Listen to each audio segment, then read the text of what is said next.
but we've been stuck with putting people behind bars for quite some time. History tells us that how we punish people will evolve again, and the prisons of the future will be very different from how they are today.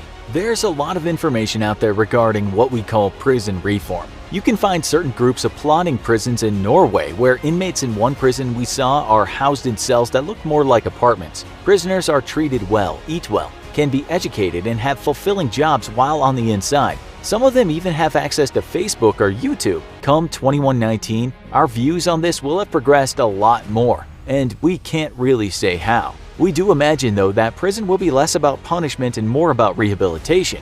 That said, there will always be nasty people in the world. As we said, perhaps one kind of punishment to take people off the streets but not really harm them is to freeze them in time. It's painless for the prisoner and it serves society to have them gone for a while. Is it humane? Well, you can tell us what you think about that later. First of all, when we talk about freezing the body these days, we mean after we die, and we call this cryonics. The website cryonics.org tells us that people who have been cryopreserved might be revived or reanimated in the future when technologies have improved. Those technologies might be related to the fields of 3D printing, stem cell research, nanotechnology, or molecular biology. Lots of people have opted to be cryopreserved around the world, with about 250 people already in the deep freeze and another 1,500 signed up for it. To do this, though, you have to be legally dead. Cryonics advocates hope that this will change, because they believe someone who is terminally ill could be frozen and then brought back to life when medical technology can easily cure them.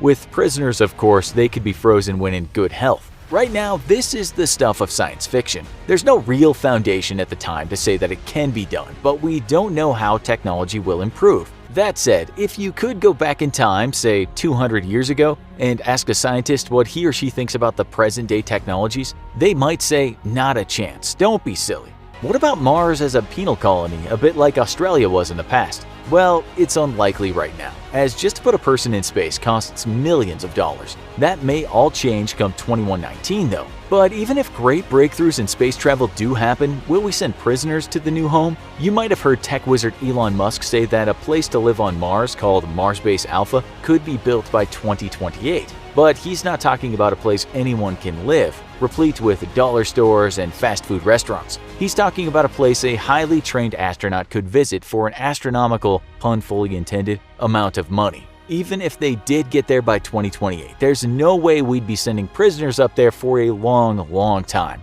Even if we could send prisoners to Mars, it would be an ethical minefield. If they'd be doing all the dangerous jobs and still be confined in some ways, as we said already, this kind of punishment is outdated and seen as cruel and inhumane.